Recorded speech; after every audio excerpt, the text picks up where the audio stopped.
The knife went in clean, once, twice, 3 times, before Merritt Hale even felt it.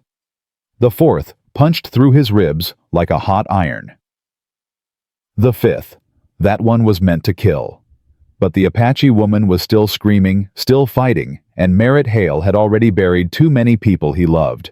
So he kept standing, kept bleeding, kept swinging until the desert floor turned red and the world went black. Before we go on, hit that subscribe button, stay with me till the end, and drop a comment telling me what city you're watching from. I want to see how far this story travels. 10. Merritt Hale wasn't always a silent man. 3 years ago, he had a wife who laughed at his bad jokes, a son who called him Papa in 2 languages, and a life that felt like it meant something. Then the fever came. And when he buried them under that cottonwood tree in the high country of New Mexico, he buried his voice with them. Now, he worked his trap lines alone, spoke to no one, slept under stars that didn't ask questions.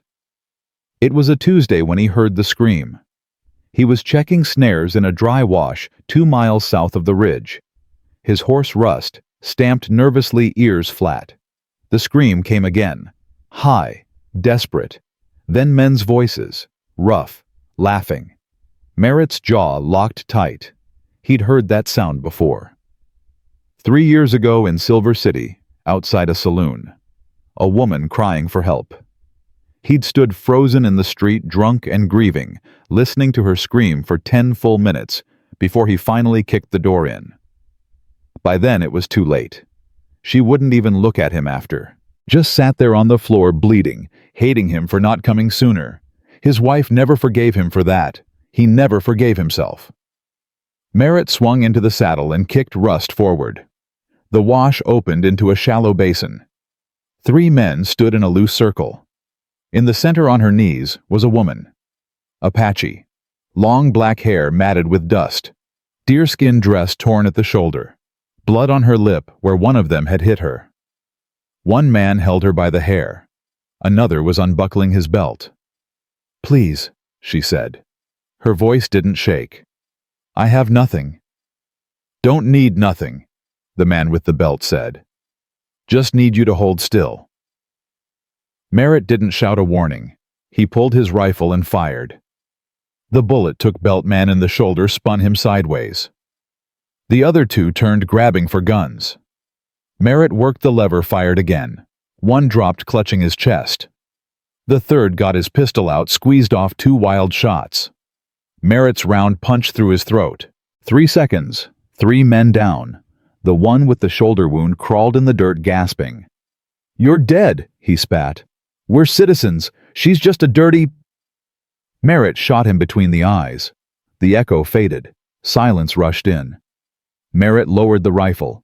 His hands shook, not from fear, from something older, something he thought he'd killed 3 years ago.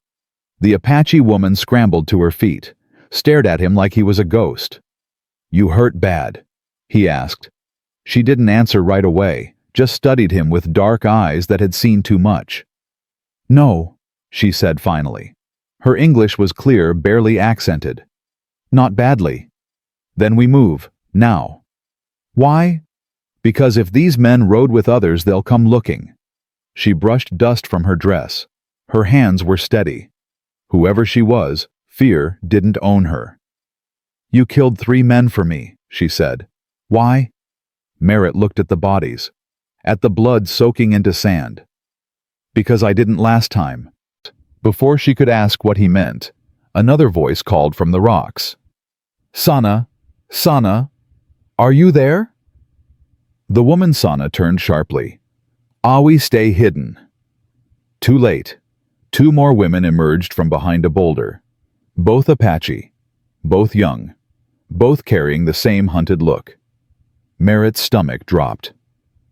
"They with you?" "We escaped together. From a wagon train. They took us 3 days ago. There were 5 wagons, maybe 20 men." "Christ!" One of the newcomers, thin with a bruised face, pointed at Merritt. She spoke rapid Apache. Angry. Scared. Sana responded in the same language, then turned to Merritt. She wants to know why you helped me. Doesn't matter. What matters is you three disappearing before more men show up. You know this country. No, we've been running blind for 2 days. The thin woman Awi spoke again. Fast, urgent. She says we can't go back to our people, Sana translated. They'll kill us for being taken, for being shamed. That true? Sana's face went hard. Sometimes.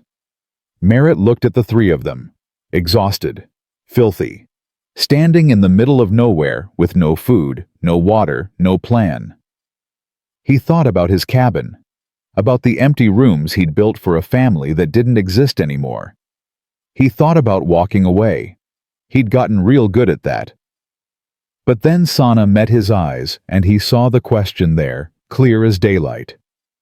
Are you going to leave us too? I got a place, Merritt said. Up in the mountains. Hidden. You can rest there. Why would you do that? Because I've got the room. That's not an answer. It's the only one I got. Awi spoke again. Sana replied, then looked at Merritt. She says you'll want something in return. She says all men want something. She's probably right about most men. But not you. I want you to live, that's all. Sana held his gaze. Something shifted in her face.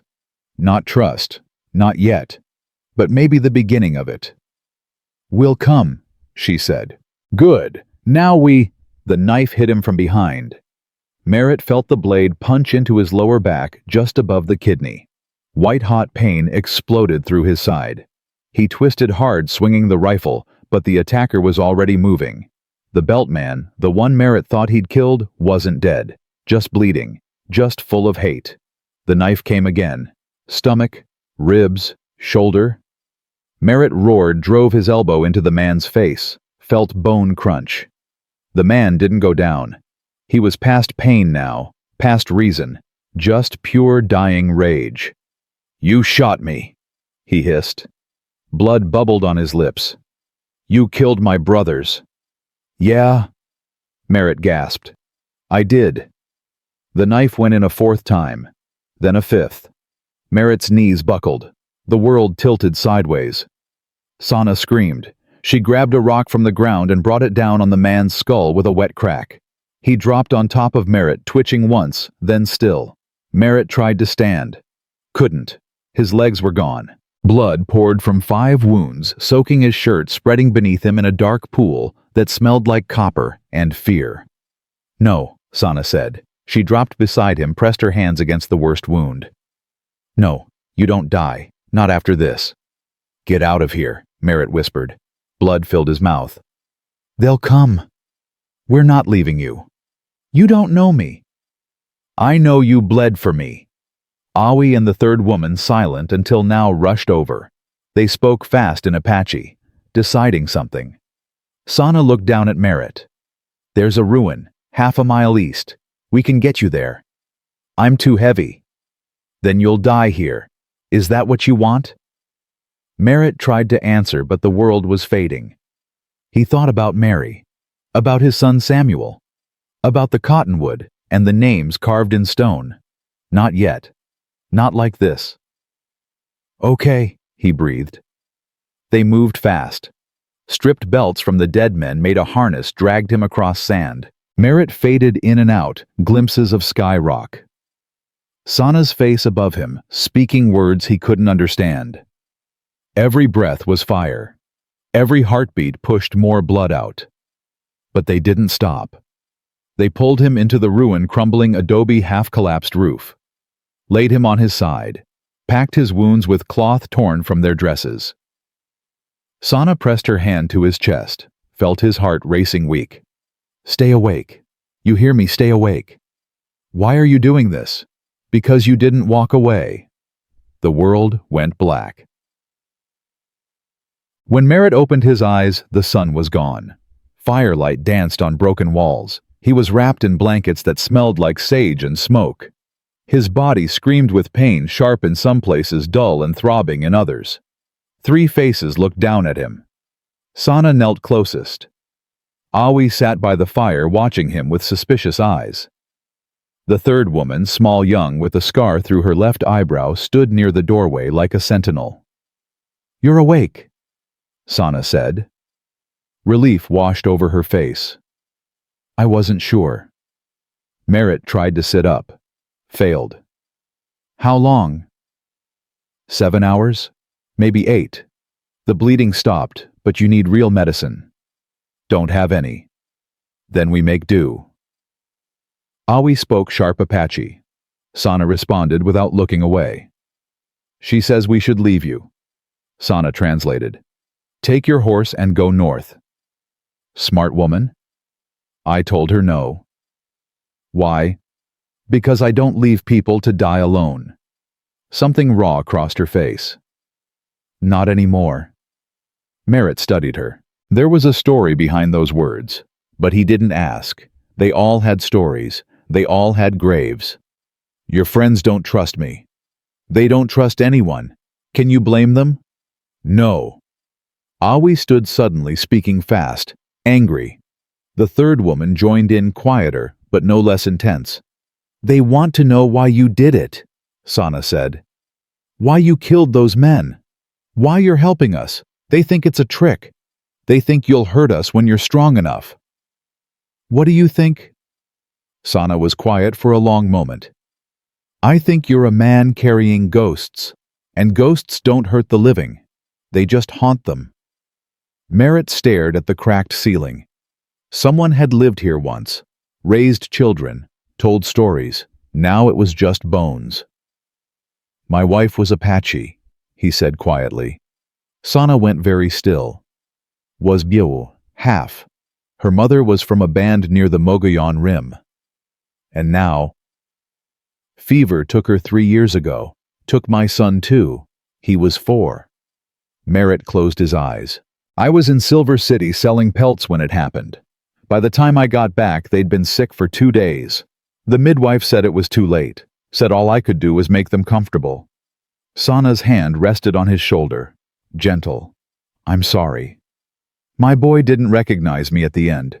He was burning up, calling for his mama. I just sat there, holding him, watching him die. The fire crackled. Outside wind whispered through broken walls. After I buried them, I went back to Silver City. Got drunk for 3 days straight. His voice dropped.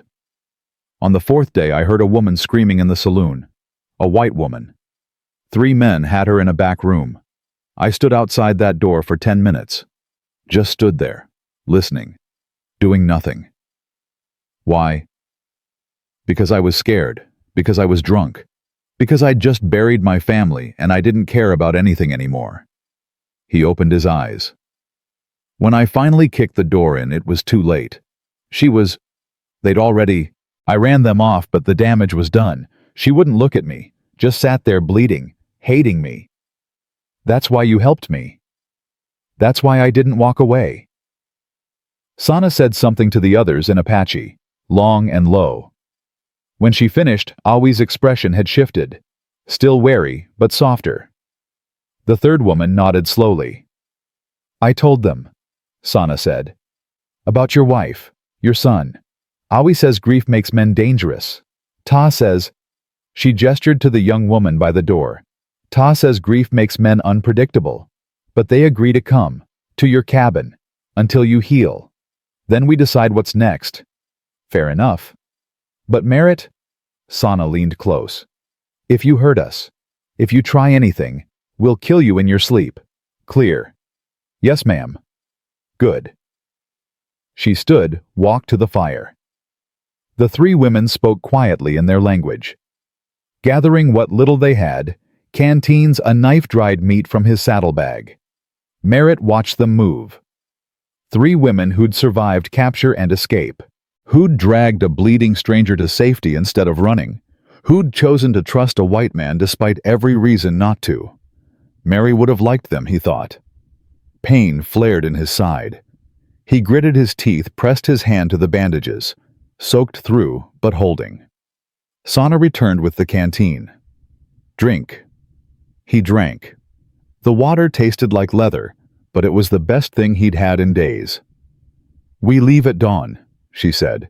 "Can you stand by then?" "I'll have to." "We'll help, but you need to stay conscious."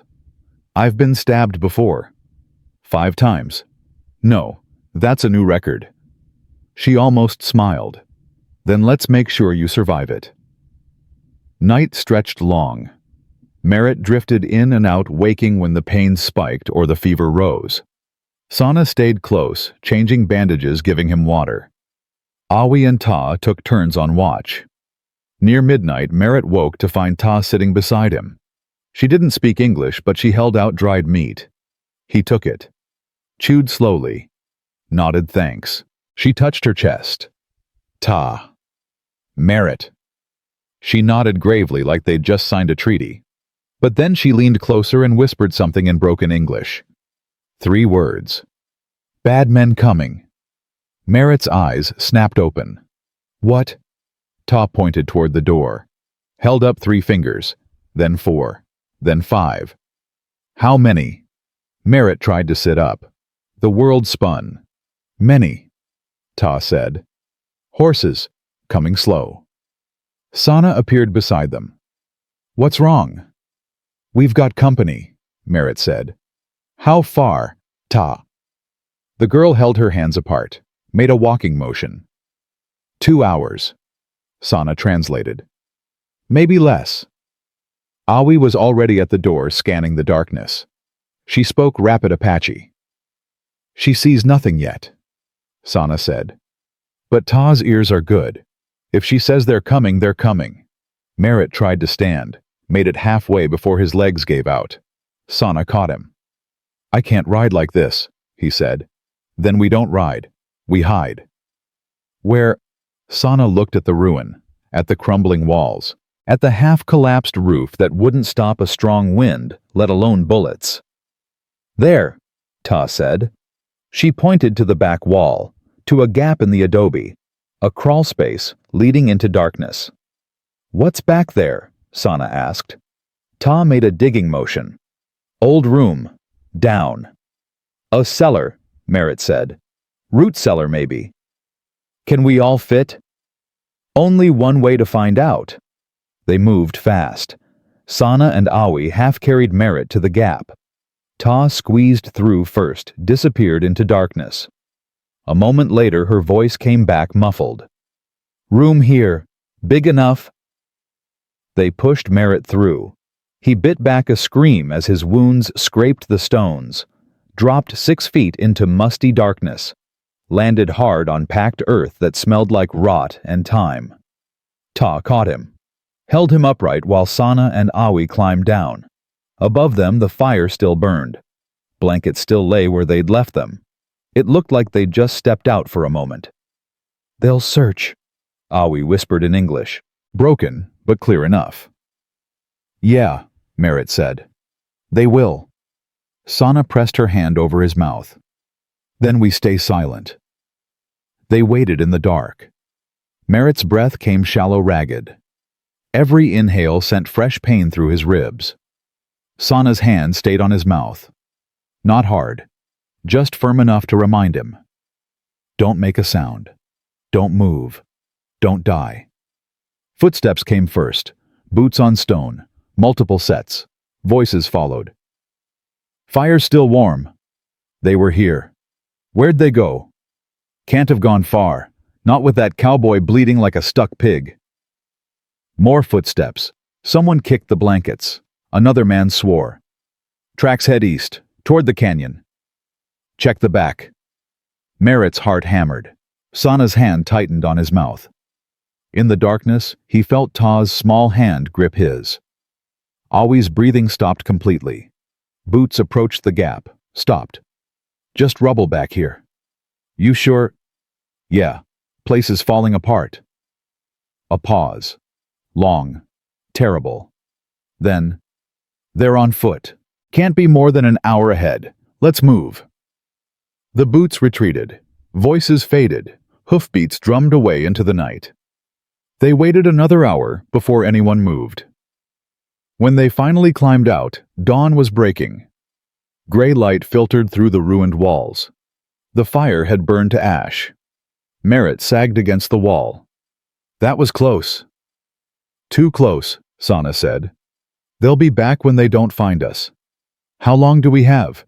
2 hours, maybe 3. Then we move now. You can barely stand. Don't have a choice. Merritt pushed off the wall, stayed upright through sheer will. How far to the canyon? You said 2 days. I was planning to rest. We don't have that luxury now. Awi spoke. Sana nodded. She says if we keep you in the saddle and move fast, we might make it before dark. Maybe. Then let's stop talking and start moving. They got Merritt on Rust. Sana climbed up behind him, arms tight around his waist. Awi and Ta walked alongside, keeping pace. The sun climbed. The land opened up red rock and endless sky. Behind them, somewhere in the distance, men were searching. Ahead, the mountains waited. Don't fall, Sana whispered in his ear. Not yet. Wasn't planning on it. Good, because if you die before showing us this cabin, I'll find you in the afterlife and kill you again. Merritt almost laughed. Would have if it didn't hurt so much. They rode through morning into afternoon. The sun beat down merciless. Merritt faded in and out, mumbling things Sana couldn't understand. Every time he started to slip, she'd shake him. Stay with me, Merritt Hale. Stay with me. By midday, they reached the canyon. A narrow split in the rocks, dark and forbidding. Through there? Sana asked. Yeah. How far? Mile, maybe 2, then up the ridge. Can you make it? Have to. They entered as the sun peaked. The walls rose steep on either side, blocking the light. Shadows pooled deep. Rust picked his way carefully. Halfway through, Awi stopped, held up her hand. Sana looked where she pointed. On a ledge 30 feet above them sat a man. White, armed, watching. Merritt raised his head slightly. Saw him. Swore under his breath. Who is he? Sana whispered. Scout, maybe. Could be a drifter. What do we do? Keep moving. Don't look back. They walked forward slowly. The man on the ledge didn't move, didn't call out, just watched them pass beneath him like a vulture waiting for something to die. When they emerged from the canyon, Sana looked back. The man was gone. We're being followed, she said. I know. By more than one. Merritt's voice was barely audible. Yeah, by more than one. Awi's hand went to the knife in her belt. How many? Enough. They climbed. The ridge rose steep and unforgiving. By the time they reached the tree line, Merritt's fever was back. He swayed dangerously in the saddle. We need to stop, Awi said. Can't, Merritt mumbled. Not yet. Almost there. Almost where? He pointed, through the pines, to a small clearing barely visible in the fading light. And there, half hidden by trees and shadow, was the cabin. Small, weathered, but solid. There, Merritt breathed. We made it. Then his eyes rolled back and he toppled sideways. Sana barely caught him. Merritt, wake up. No response. The 3 women looked at each other, at the unconscious man, at the cabin. Behind them in the distance came the sound of horses. Inside, Sana said. Now. They dragged Merritt across the clearing. Ta kicked the door open. They pulled him inside, laid him on the floor. Awi barred the door. Ta found a lamp, lit it. Warm light filled the small space. One room, stone fireplace, shelves stocked with supplies, 2 rifles on the wall, and everywhere on the mantel, on the shelves, in the dust on the windowsill, signs of a life interrupted. A woman's shawl, a child's wooden horse, a family Bible with 2 names written inside. Mary Hale. Samuel Hale. Sana knelt beside Merritt. His breathing was shallow, his skin burned. We made it, she whispered. You got us here. Outside, the horses were getting closer. Awi took one of the rifles off the wall, checked the load, nodded at Ta, who took the other. Sana looked at them, at Merritt, at the door. "If they come," she said in Apache, "we fight." "And if we die?" Awi asked. "Then we die free." Ta touched the wooden horse on the shelf. "He loved them." "Yes." "And now he's trying to save us." "Yes." The young woman looked at Sana. "Then we save him back." The horses stopped outside. Voices carried through the walls. "Smoke coming from that cabin. Think they're in there? Only one way to find out." Boots approached the door. Inside, 3 Apache women stood over a dying cowboy holding rifles they barely knew how to use, and waited. The knock came hard and deliberate, 3 times. Sana's grip tightened on the rifle. Beside her, Awi moved to the window, peering through a gap in the shutters. Ta crouched beside Merritt, one hand on his chest, feeling his heartbeat flutter like a dying bird. "Open up," a voice called. "We know someone's in there." Sana looked down at Merritt. His face was pale as milk lips cracked and bleeding. 5 stab wounds that should have killed him hours ago. But he'd gotten them here, kept his promise even as he was dying. She wasn't about to let strange men undo that. "How many?" she whispered to Awi. Awi held up 4 fingers. "Armed?" Awi nodded. The voice came again. "We're not looking for trouble. Just want to talk." Sana moved to the door but didn't open it. "Then talk from where you are." Silence. Then a different voice, older and rougher. "You got a man in there, cowboy tall, wearing buckskin." "What's it to you?" "He killed 3 men 2 days back. We're here to collect justice." "Justice," Sana said flatly. "Is that what you call it?" "Call it what you want. But we're taking him back to stand trial." "He's not going anywhere." "Ma'am, we can do this easy or hard. Your choice." Sana looked at the others. Awi's face was stone. Ta shook her head slowly. Behind them, Merritt stirred, moaning something unintelligible. "He's dying," Sana called through the door. "You want him come back in 3 days and dig him up." A pause. Then laughter. Mean and sharp. "Dying, huh? Well, that saves us the rope. Tell you what, you ladies come out peaceable. We'll let you walk. No harm done." "We're not leaving." "Then you're making this hard on yourselves." Footsteps retreated. Voices murmured too low to hear. Awi moved back from the window. "They're talking," she said in broken English. "Planning." "How long do we have?" "Not long." Sana knelt beside Merritt again. His eyes cracked open, unfocused and glassy. "Mary," he whispered. "No, it's Sana. Where's Samuel?" Her throat tightened. "Merritt, listen to me. There are men outside. 4 of them. They want you. Want to kill you." He blinked slowly, trying to focus. "The cabin." "We're in the cabin. You got us here." "Rifles. On the wall. We have them." "Can you shoot?" Sana looked at the rifle in her hands.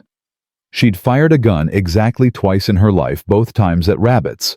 Missed both times. "We'll learn fast," she said. Merritt's hand found hers. Weak, trembling. "The mantle, left side. Box." "What's in it?" "Ammunition. And something else." Ta was already moving. She climbed onto a chair, reached behind a stack of old books, pulled down a small wooden box. Opened it. Inside were shotgun shells, rifle cartridges, and a folded piece of paper. Ta brought it to Sana. The paper was old, yellowed at the edges. A map hand-drawn in faded ink. It showed the cabin, the ridge, the canyon. And something else, a trail leading north, marked with X's. "What is this?" Sana asked. Merritt's eyes closed. "If things go bad, there's a cave. 2 miles north. Follow the creek. My wife, She called it the hiding place. She'd go there when she needed to think. Is it safe? Safer than here. Glass shattered. A window exploded inward. Awi threw herself flat as a rifle barrel poked through. Last chance, ladies. Sana raised the rifle, aimed at the window, pulled the trigger. The kick nearly knocked her backward. The bullet went wide, punching through the wall 3 feet from the window. But it was enough. The rifle barrel jerked back. Someone outside swore. They're shooting, take 'em! More windows shattered. Bullets punched through the walls, sending splinters flying. Sana dove behind the table. Awi crawled to the fireplace, grabbed the second rifle. Ta pressed herself flat against the wall, holding Merritt's head down. We can't stay here, Awi said. Her English was getting better under pressure. They'll burn us out. She was right. The cabin was dry wood and old memories. One torch, and it would go up like kindling. Sana looked at the back wall. There was a door there, barely visible behind a stack of crates. Merritt, where does that door go? He didn't answer. His breathing had gone shallow and quick. Merritt. She shook him. Where does it go? His eyes opened halfway. Woodshed. Then the trees. Can we get to the creek from there? Yeah. Maybe. If they don't see you. Ta spoke rapid Apache. Sana nodded. She says we need to move now, before they surround us completely. Awi fired twice out the window. A man screamed. Good hit or lucky shot, Sana didn't know. Didn't care. Help me with him, Sana said. They pulled Merritt to his feet. He sagged between them, barely conscious. Dead weight wrapped in dying flesh. They half carried, half dragged him toward the back door. More bullets tore through the walls. One splintered the table where Sana had been crouching seconds before. Another shattered the lamp, plunging half the cabin into darkness. Sana kicked the crates aside. The door was barred from the inside. She lifted the bar, pulled the door open. Cold air rushed in.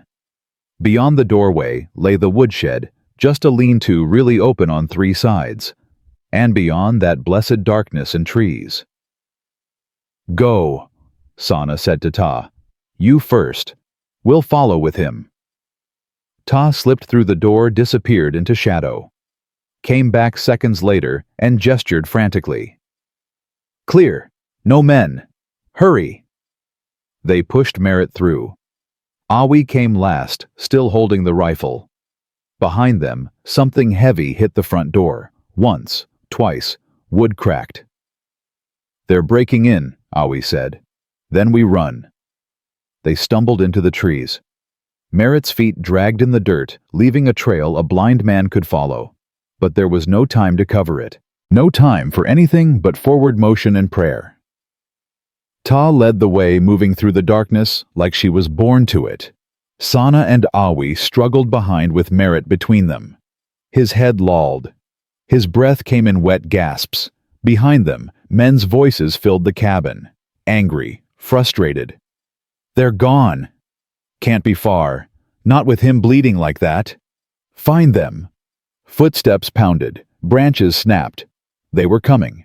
The creek appeared suddenly, a dark ribbon cutting through the trees. Ta pointed upstream where the water ran shallow over smooth stones. Walk in water, she said.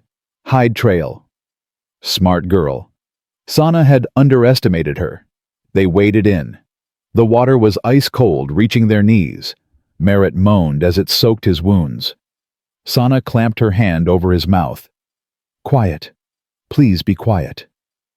They moved upstream, water rushing around their legs, stones slipping underfoot. Every step was agony. Every breath felt like the last. Behind them, a torch flared. Light danced between the trees. There I see tracks. Where? Leading to the creek.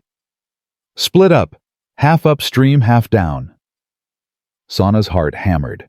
They had minutes at best. The cave, she whispered to Ta. How far?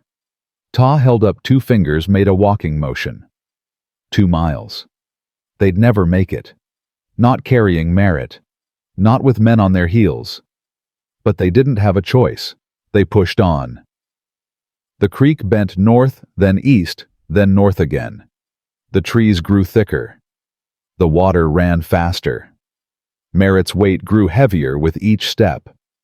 Awi stumbled, nearly dropped him.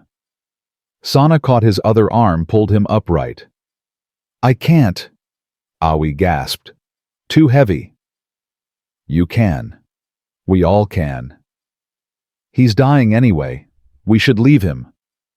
Sana stopped, turned, met Awi's eyes in the darkness. Say that again.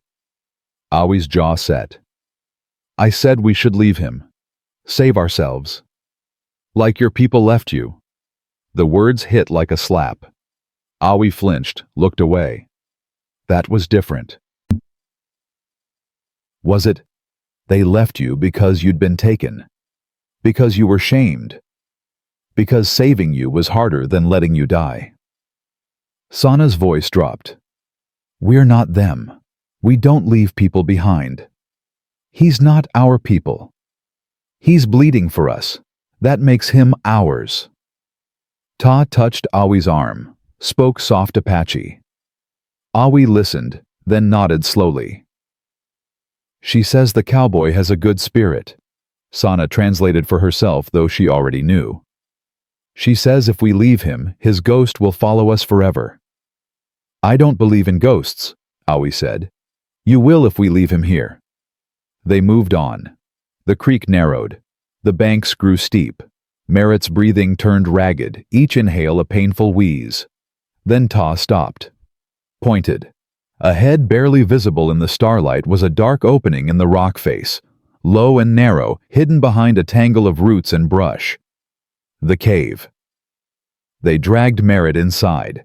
The entrance was so low they had to crawl, pulling him behind them. But once inside, the ceiling opened up. Not much, maybe 6 feet, but enough to stand hunched over. Ta found a depression in the floor, lined with old pine needles and moss. Someone had used this place before. Maybe Merritt's wife, maybe others. They laid him down. Sana pressed her ear to his chest. His heartbeat was faint, irregular, like a drum winding down. We need to stop the bleeding, she said. We already stopped it, Awi said, at the ruin. It started again. Look. She pulled back the makeshift bandages. Fresh blood welled from 3 of the wounds. The other 2 had sealed, but barely. Any exertion would tear them open again. We need to close them properly, Sana said. Burn them shut. With what? We have no fire. Ta was already moving. She pulled something from her dress, a small piece of flint and a strip of steel. Found dry moss in a corner, stacked it carefully, struck sparks. The moss caught. A tiny flame barely bigger than a fingernail. Careful, Sana said. Smoke will lead them here. Ta nodded. She fed the flame slowly, keeping it small. When it was steady, she pulled her knife and held the blade in the fire. Outside, voices echoed. They came this way. I see blood in the water. Keep looking. The 3 women froze. Sana covered Merritt's mouth again. His eyes opened wide suddenly, lucid. He understood. Nodded. Footsteps splashed in the creek. Close. Too close. Check behind those rocks. What about that brush? Someone was coming straight toward the cave entrance. Awi raised the rifle. Sana shook her head frantically. 1 shot and they'd all die. Awi hesitated, then lowered the gun. Boots stopped 3 feet from the entrance. A torch guttered in the wind. Anything. Just rocks and roots, nothing here. You sure? Yeah, they must have kept going upstream. All right, let's move. The boots retreated. The voices faded. They waited 5 minutes.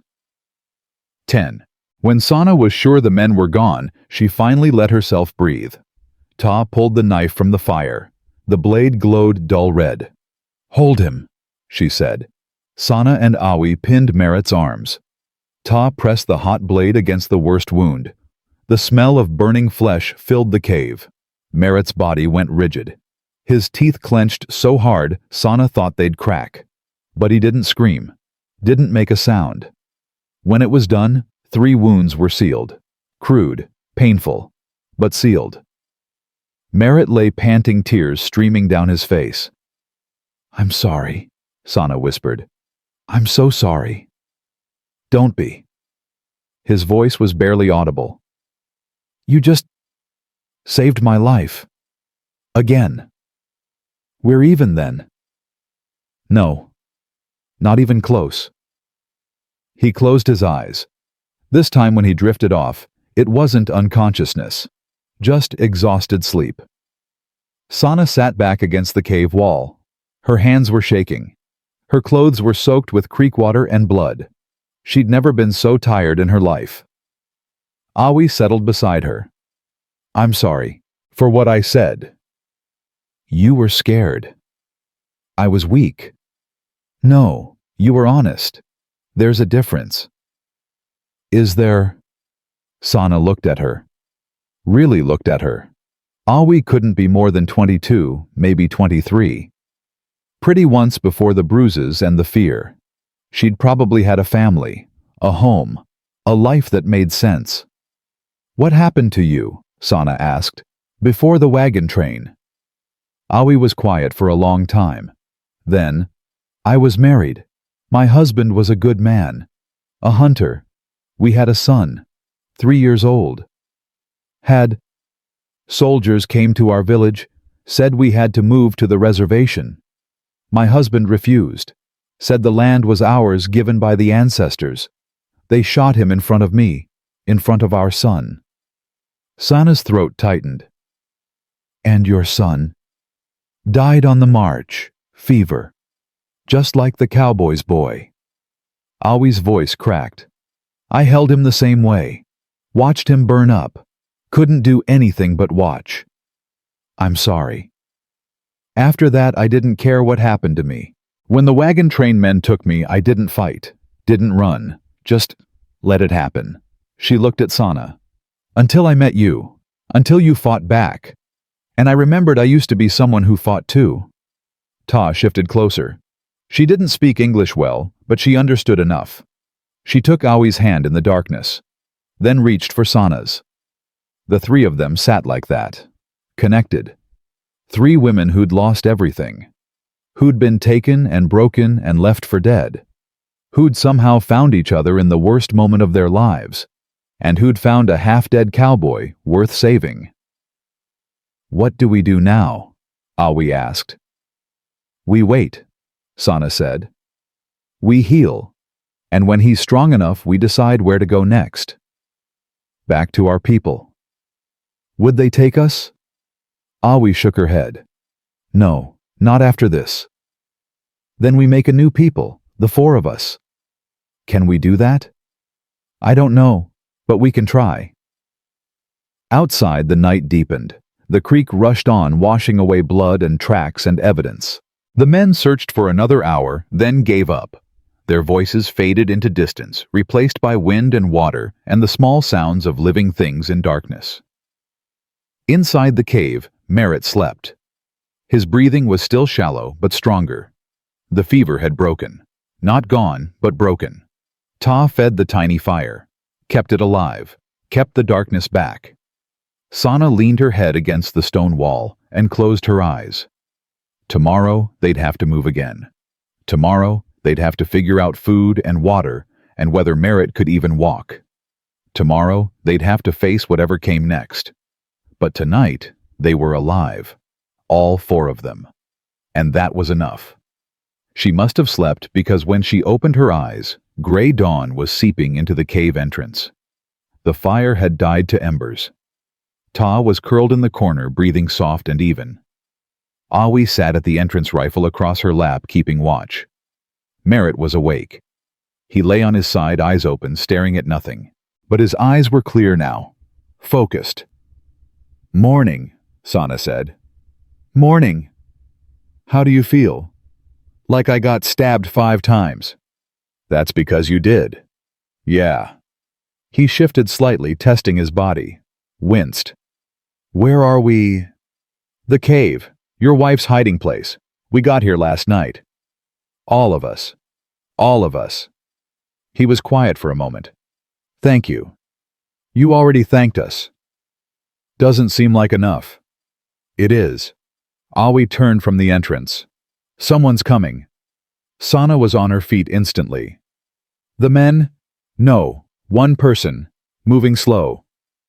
Armed? Can't tell. Merritt tried to sit up. Failed. Hide me. If it's them. We're not hiding you, Sana said. We're all getting out or none of us are. That's stupid. Probably. But that's how it is. Footsteps approached, slow and deliberate. A shadow appeared at the cave entrance. Then a voice, old, female, speaking Apache. Ta gasped, responded in the same language. Who is it? Sana asked. She says. Ta's eyes were wide. She says her name is Nita. She's a healer. She's come to help. An old woman ducked into the cave. She was small, bent with age, her face a map of wrinkles. But her eyes were sharp and bright. She looked at each of them in turn, then settled on Merritt. She spoke in Apache. Ta translated. She says she saw smoke last night. Knew someone was hiding here. She says this is a sacred place. A place of refuge. Ta paused. She asks if the white man is the one who killed the bad men at the wash. How does she know about that? Sana asked. Nita spoke again. She says she knows everything that happens in these mountains. The stones tell her. The wind tells her. Ta smiled slightly. She says also a crow told her, but I think she's joking. Is she alone? Awi asked, suspicious. More Apache. Ta nodded. She says she lives alone, has for many years, since her family died. Nita moved to Merritt, knelt beside him, pulled back the bandages with gnarled fingers, examined the wounds, spoke sharp Apache. She says you did good work, Ta translated. Burning the wounds shut, but he needs medicine, needs clean bandages, needs food. We have nothing, Sana said. Nita smiled, reached into the pouch at her waist, pulled out dried herb strips of clean cloth, a small clay jar. She says she brought everything, Ta said. She knew you'd need it. The old woman went to work. She crushed herbs between her palms, mixed them with something from the clay jar. A paste that smelled like sage and earth, and something sharper. She spread it on Merritt's wounds, speaking soft Apache as she worked. Merritt watched her. What's she saying? Ta listened. She's singing, a healing song. She says your spirit is strong but your body is weak. She's asking the spirits to help them find balance again. Does it work? Sometimes. When Nita finished, she wrapped clean bandages around each wound. Then she turned to the 3 women, looked at their torn dresses, their bruised faces, their exhausted eyes. She spoke again, longer this time. Ta's eyes filled with tears as she translated. She says she knows what happened to us. She says she's sorry. She says the world is full of bad men who do bad things, but it's also full of good people who fight back. Ta's voice broke. She says we're warriors now, all 4 of us, and warriors take care of each other. Nita pulled more supplies from her pouch, dried meat, berries, a water skin. She handed them to Sana. She says eat, rest, heal. Ta wiped her eyes. She says she'll come back tomorrow, bring more supplies. But for now, this is enough. Why is she helping us? Awi asked. Nita looked at her, spoke one sentence. She says because no one helped her when she needed it. Ta translated. So now she helps everyone she can. The old woman stood, touched each woman's head in turn. A blessing, maybe, or just acknowledgement. Then she turned to Merritt. She spoke directly to him in broken English. You good man, Bad luck, but good spirit. You live." "Thank you," Merritt said. "No thank. Just live. Take care of them. They need you." "I think it's the other way around." Nita smiled, patted his cheek like he was a child. Then she was gone, slipping out of the cave as quietly as she'd come. The four of them sat in stunned silence. "Did that really just happen?" Sana asked. "I think so," Merritt said. "Should we trust her? She brought medicine and food. She could have brought those men instead." "True." Awi opened the water skin, sniffed it, took a small sip, nodded. "It's good, just water." They ate slowly. The dried meat was tough but flavorful. The berries were sweet and tart. The water was cold and clean. After 2 days of running and bleeding and fear, it felt like a feast. Merritt managed 3 bites of meat before exhaustion pulled him under again. But this time, his sleep was peaceful, his breathing steady. The medicine was working. "How long do we stay here?" Ta asked. "Until he can walk," Sana said. "Maybe 3 days. Maybe more. And if those men come back, then we fight. With 1 rifle and 2 women who don't know how to shoot. We'll learn, or we'll die. Either way, we're not running anymore." Awi nodded slowly. "I'm tired of running." "Me too," Ta said. Outside, morning light filled the forest. Birds sang. The creek rushed on. Somewhere in the distance, maybe those men were still searching. Maybe they'd given up. It didn't matter. In the cave, 4 people who'd been strangers 3 days ago sat together in the quiet, healing, resting, becoming something new. Not a family. Not yet. But maybe the beginning of one. Sana looked at Merritt's sleeping face, at the scars he'd earned saving her, at the kindness that had nearly killed him. "Thank you," she whispered, "for not walking away." He didn't answer, didn't hear. But somewhere, maybe, Merritt Hale smiled. Her husband had finally learned the lesson she'd tried to teach him 3 years ago. Some things are worth dying for, and some people are worth saving. 3 days passed in the cave like a fever dream. Merritt drifted between sleep and waking his body, fighting infections that wanted to kill him and medicine that wanted to save him. Sometimes he'd open his eyes and see Sana changing his bandages. Sometimes it was Ta singing soft Apache songs he didn't understand but found comforting anyway. Sometimes it was Awi sitting at the cave entrance with the rifle keeping watch like a soldier who'd seen too much war. And sometimes he'd wake and think he saw Mary sitting beside him holding Samuel in her lap, both of them smiling like they were just waiting for him to come home. Those times were the hardest. On the morning of the 4th day, he woke clear-headed for the first time. The fever had broken completely. The pain in his side had dulled from screaming agony to a deep, manageable ache. He could move his arms without wanting to die. That felt like progress. Sana was awake, sitting against the cave wall, staring at the entrance. She looked different, cleaner. Her hair was braided now, her face scrubbed. Someone had given her a new dress, or maybe she'd washed the old one. Either way, she looked less like a woman who'd been running for her life, and more like a woman who'd stopped running and started thinking about what came next. "You're staring," she said without looking at him. "Sorry, just surprised to be alive." "You almost weren't.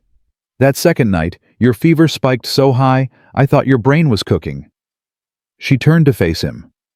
"You kept calling for Mary, kept apologizing to her." "What did I say?" "That you were sorry you weren't there. Sorry you couldn't save them. Sorry you'd failed at everything that mattered." She paused. "You said you understood if she hated you." Merritt looked at his hands, at the scars and calluses and the blood that never quite washed away. "I meant all of that." "I know. But Merritt, she didn't hate you." "How would you know?" "Because I know what hate looks like. I've seen it, felt it. What you carry isn't hate, It's love that doesn't have anywhere to go. She moved closer. And that's different. Before he could answer, Ta appeared at the cave entrance. She was carrying something wrapped in cloth. When she saw Merritt sitting up, her whole face lit up. You're awake, really awake. Seems like it. She rushed over, knelt beside him, unwrapped the cloth. Inside were 3 small fish cleaned and ready to cook. I caught them, she said proudly. In the creek, with my hands. That's impressive. Nita showed me how. She says Apache women used to feed whole villages this way. Ta's smile faded slightly. Before the soldiers came. Where is Nita?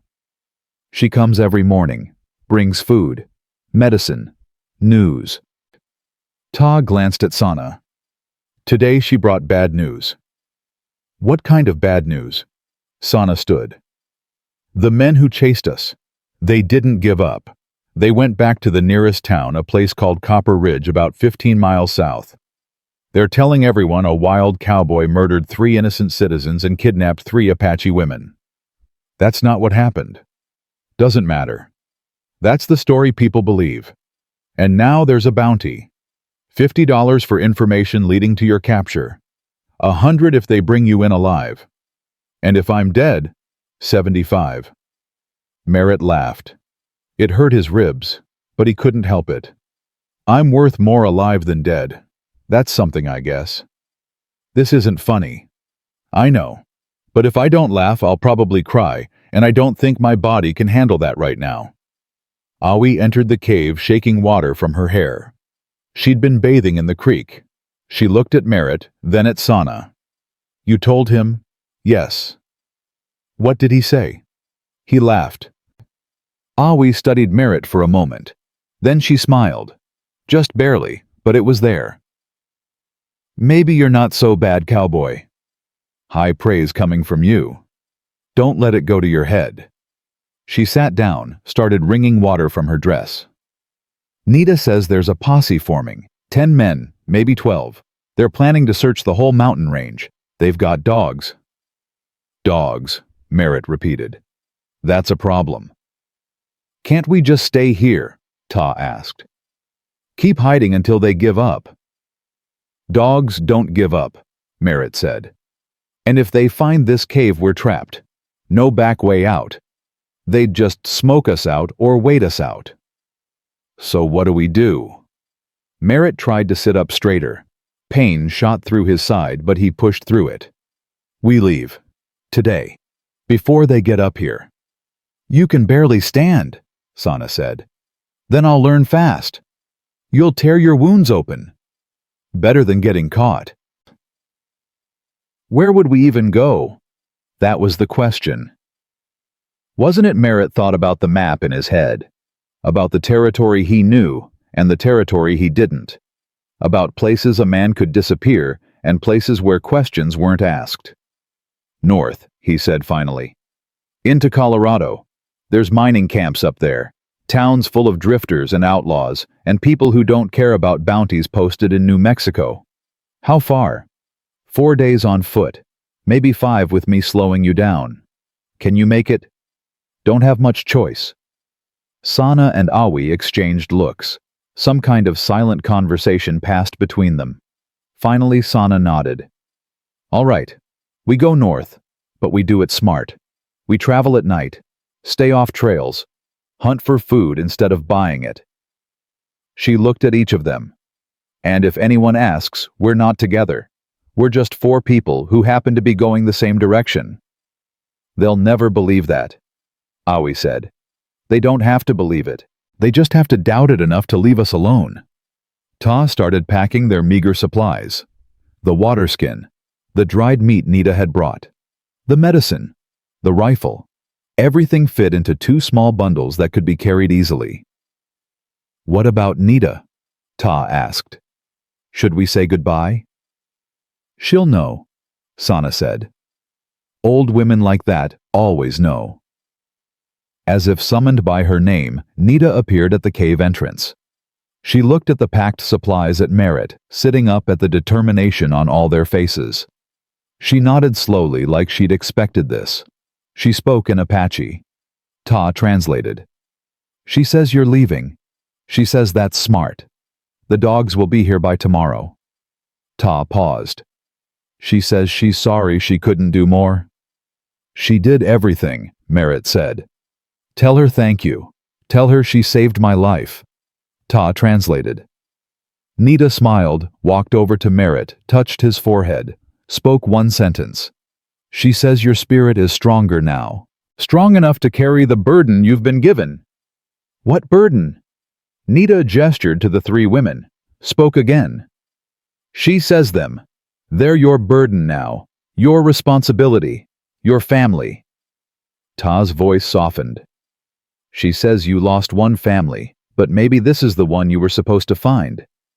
Merritt looked at the three women, at Sana with her fierce eyes and gentle hands, at Awi with her suspicion and her slowly returning strength, at Ta with her quiet courage and her songs in the darkness.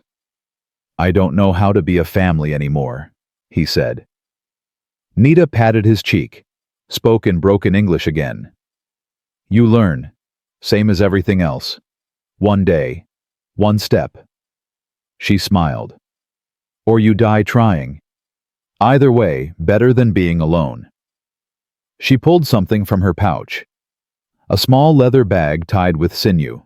She pressed it into Merritt's hand. Medicine. For pain. For healing. Use only when very bad. She switched to Apache, and Ta translated. She says there's one more thing. Something important. Nita moved to the back of the cave, knelt down, started digging in the soft earth with her hands. After a moment, she pulled out a bundle wrapped in oilcloth. Old. Buried here a long time ago. She brought it to Merritt. Unwrapped it slowly. Inside was a pistol. A Colt Navy revolver well maintained with a worn grip and a barrel that had seen use. Beside it were 2 boxes of ammunition and a simple leather holster. This was my husband's, Nita said in English. He died 20 years ago.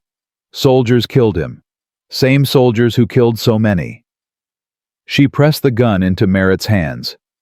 He would want you to have it. Would want you to protect them. I can't take this. You must. They're coming for you. All of you. You need more than one rifle and hope. Merritt held the pistol, felt its weight, its history, the lives it had taken and the life it had failed to save. Thank you, he said. Nita stood, looked at each of them one more time, spoke final words in Apache. She says travel with the stars, trust the darkness, and remember. Ta's voice caught. Remember that the strongest trees grow in the hardest ground. Then she was gone, slipping out of the cave like morning mist. They waited until noon to move, gave Merritt time to test his legs to walk around the cave to prove to himself and everyone else that he wouldn't collapse after 10 steps. He could move. Slowly. Painfully. But he could move. That would have to be enough. They left in single file. Ta in front reading the forest the way her ancestors had. Sana and Awi on either side of Merritt ready to catch him if he fell. The rifle was strapped across Awi's back. The pistol was heavy on Merritt's hip, a reminder of what might be coming. The first hour was manageable. They followed the creek north, staying in the water when they could on the rocky banks when they couldn't.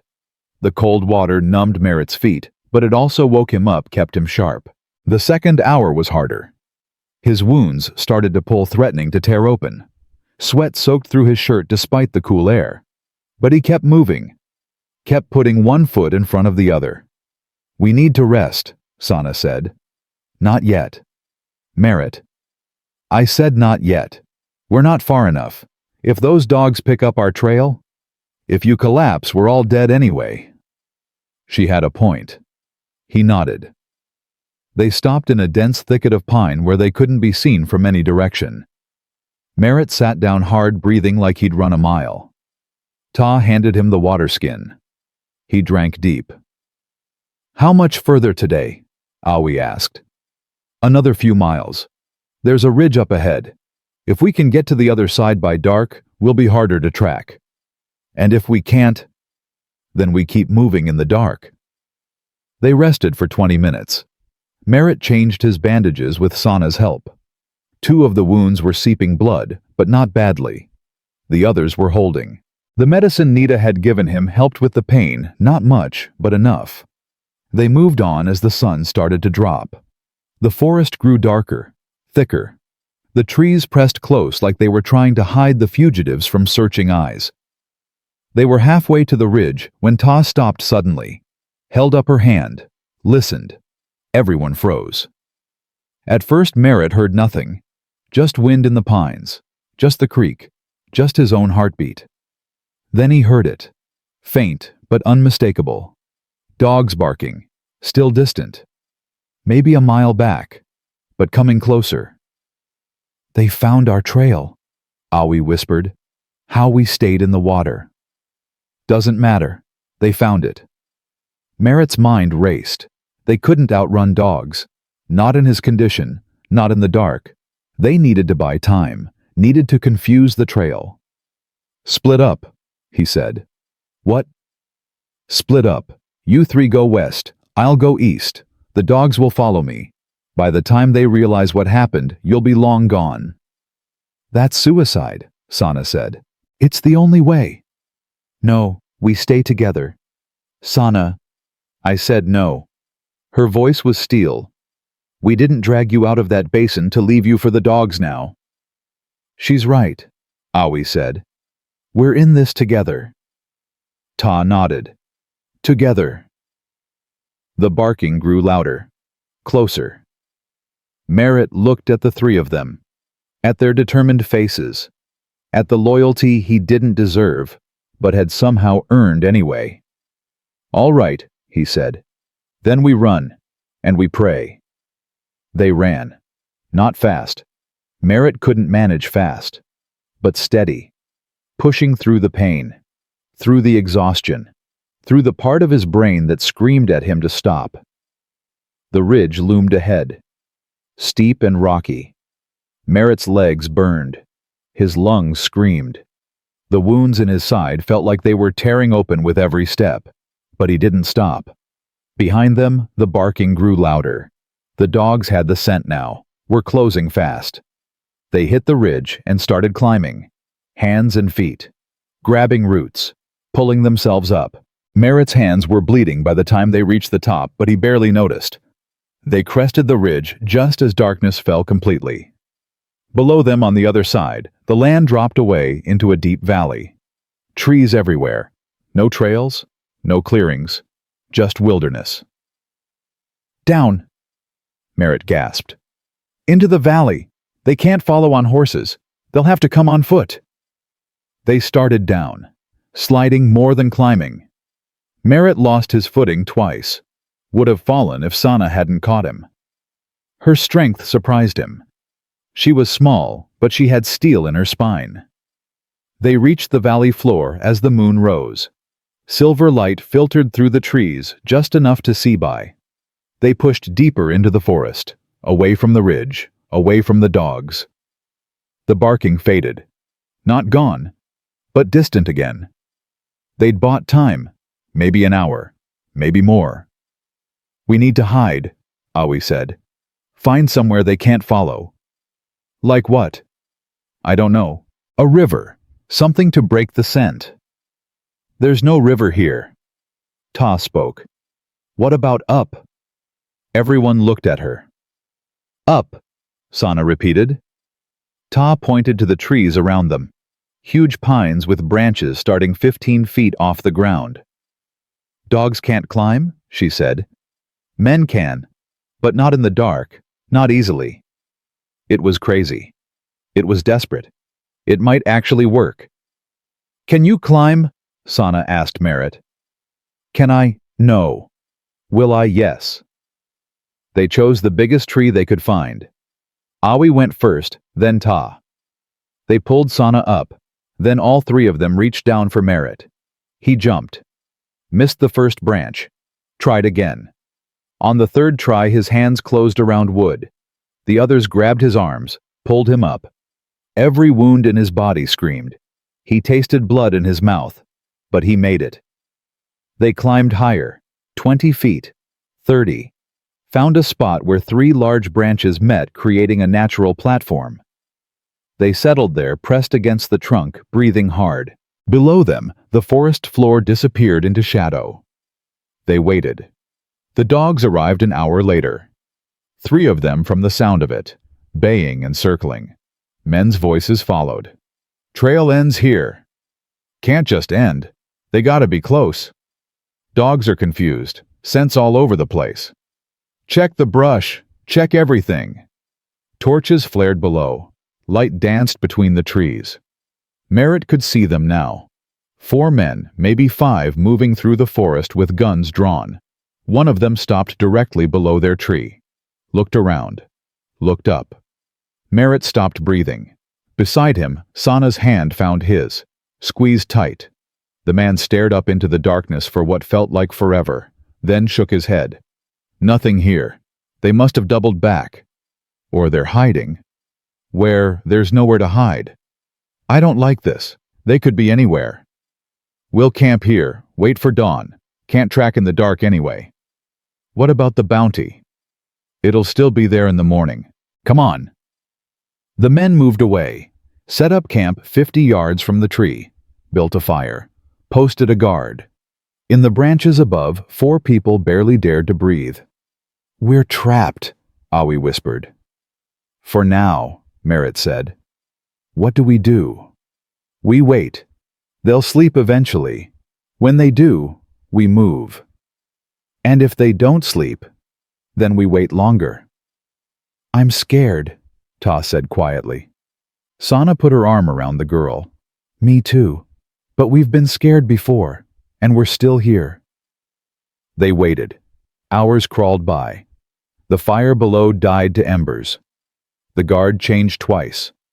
Finally, near what must have been 3 in the morning, the camp went quiet. Even the dogs settled down. Now, Merritt whispered. They climbed down, inch by inch, silent as ghosts. Merritt's hands were numb, his whole body shook with exhaustion, but he kept moving. They reached the ground, stood frozen listening. Nothing but snoring from the camp. They moved away. Slow, careful, every step deliberate. They were 30 yards away when one of the dogs lifted its head. Merritt's hand went to the pistol. The dog stared at them. Merritt stared back. Then the dog put its head down and went back to sleep. They walked faster, 50 yards, 100. When they were far enough that they couldn't see the campfire anymore, they started to run. They ran until Merritt's legs gave out, until he collapsed in a heap and couldn't get back up, until Sana and Awi had to drag him behind a fallen log and hold him while he shook. I'm sorry, he gasped. I'm sorry, I can't. You're doing fine, Sana said. Better than fine. I'm slowing you down. Then we go slow. We've got time. Do we? She didn't answer, didn't have to. They all knew the truth. The dogs would find the trail again at dawn. The men would come. And next time, they might not be lucky enough to find a tree. But that was tomorrow's problem. Tonight they were alive, together, and that was enough. Merritt closed his eyes, let the darkness take him, and dreamed of a cabin in the mountains where 4 people who'd lost everything might somehow find something worth keeping. The first touch of dawn came cold and gray. Merritt woke to find himself shivering behind the fallen log, his body curled tight against the morning chill. Sana was pressed against his back, sharing warmth. Awi and Ta huddled together on his other side. Somewhere in the night, survival had turned them into something that looked almost like family. He tried to move. Every muscle protested. The wounds in his side had stiffened overnight, turning his torso into a mass of knotted pain. But pain meant he was alive. He'd take it. Sana stirred. Her eyes opened, focused on him immediately. You're awake, she whispered. Barely. Can you move? We're about to find out, He pushed himself to sitting. The world tilted slightly but steadied. Progress. He checked the bandages under his shirt. 2 of the wounds had bled through during the night, but not badly. The medicine Nita had given him was keeping infection at bay. For now. Awi woke next, then Ta. They all looked like what they were, 4 people who'd spent the night running from dogs and sleeping on frozen ground. But they were together. That counted for something. How far did we come? Awi asked. Merritt looked around. Trees everywhere. No landmarks he recognized. 3 miles, maybe 4. Not enough. No. But it's what we had. Ta moved to the edge of their hiding spot, peered back the way they'd come. Her face went pale. They're coming. I see smoke. The men are breaking camp. How long? Maybe an hour. Maybe less if the dogs find our trail fast. Merritt forced himself to stand. His legs wobbled but held. Then we don't give them a trail to find. We move through the hardest terrain. Rocky ground. Streams. Anything that breaks the scent. You can barely walk, Sana said. Then I'll crawl. But I won't let them catch us because of me. He meant it. They could see he meant it. Sana nodded slowly. All right. But we do this smart. Ta leads. She knows how to move without leaving sign. Awi and I help you. We stay together. No heroes, no sacrifices. We all get out, or none of us do. When did you become the one giving orders? Merritt asked. When you got stabbed 5 times and decided dying was easier than admitting you needed help. She shouldered one of the packs. Now move, before I change my mind about saving you. They moved north again, but slower now, more deliberate. Ta led them across bare rock when she could find it, through shallow streams when she couldn't. She'd broken branches to mark false trails, scattered dried leaves to confuse the dogs. Small tricks her mother had taught her before the soldiers came. Before everything fell apart. Behind them the barking started, distant but growing closer. They found something, Awi said. The false trail, Ta replied. It'll buy us time, not much, but some. They climbed a steep hillside covered in loose shale.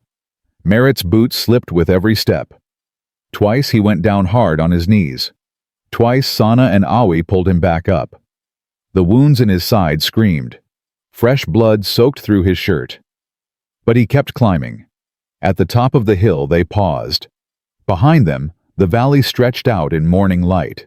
They could see the search party now, 6 men, 3 dogs moving through the trees, like ants following sugar. They're persistent, Merritt said. That's $100 bounty on your head, Awi said. Men have killed for less. Have you? She looked at him. Once. A man who tried to take my son. I hit him with a rock until he stopped moving. So yes, I know what men will do for much less than $100. They descended the other side of the hill into a narrow canyon. Water ran down the center, maybe ankle deep. They waded in and followed it north. The cold water numbed Merritt's feet, but it also washed away their scent. Behind them, the barking grew confused, then frustrated. It's working, Ta said. They're losing us. Don't celebrate yet, Merritt replied. They'll figure it out. They always do. They followed the water for 2 miles. The canyon walls rose steep on either side, closing in until they were walking through a passage barely wide enough for 2 people. The water grew deeper, colder. Soon it was up to their knees. How much further does this go? Sana asked. Don't know. Never been this way before. That's not reassuring. Nothing about this situation is reassuring. But we're still breathing. That's something. The canyon opened suddenly into a wider space, a pool fed by a small waterfall, and beyond the pool, the canyon walls closed completely. Dead end. No, Awi breathed. No, no, no. They'd trapped themselves. Merritt scanned the walls. Steep, slick with water and moss, maybe 40 feet high. He'd climbed worse when he was younger and healthy. Now with 5 stab wounds and a body held together by spite and old woman's medicine, it might as well be 1,000 feet. "Can we climb it?" Sana asked. "You 3 can. Maybe. And you?" "I'd make it halfway before I fell and broke my neck." "Then we go back. Find another way." "There is no other way. We came 2 miles down this canyon. We go back, they'll be waiting." Behind them, echoing off the stone walls, came the sound of dogs barking. Getting closer. The men had found the canyon entrance. They had minutes at most. Ta walked to the waterfall, stood there looking at it. Then she waded into the pool, moved behind the falling water, disappeared. "Ta," Sana called. The girl's head popped back out. "There's a cave behind the water. Come on." They didn't hesitate. Waded into the pool, pushed through the waterfall. The water hit like ice, stealing breath, but on the other side was a narrow opening in the rock. They squeezed through. Inside was a small cave, maybe 10 feet deep, 6 feet wide. Barely room for all 4 of them. But it was hidden. The waterfall covered the entrance completely. Unless someone knew to look behind it, they'd never find it. They pressed themselves against the back wall, dripping, shivering, listening. The dogs arrived first, splashing through the water, baying at the dead end. Then men's voices. "Trail stops here." "Can't stop. They gotta be here somewhere." "Check the walls, see if they climbed." "Look at those walls. Nobody's climbing that." "Then where'd they go?" Silence. The kind of silence that comes from men thinking. Merritt's hand moved to the pistol on his hip. If they found the cave, he'd have maybe 3 shots before they returned fire. 3 shots, 4 people to protect. The math didn't work. One of the dogs splashed closer to the waterfall. Merritt could see its shadow on the water. It barked. Once, twice. "What's he got?" "Don't know. Just the waterfall." "Check behind it." Merritt's fingers closed on the pistol grip.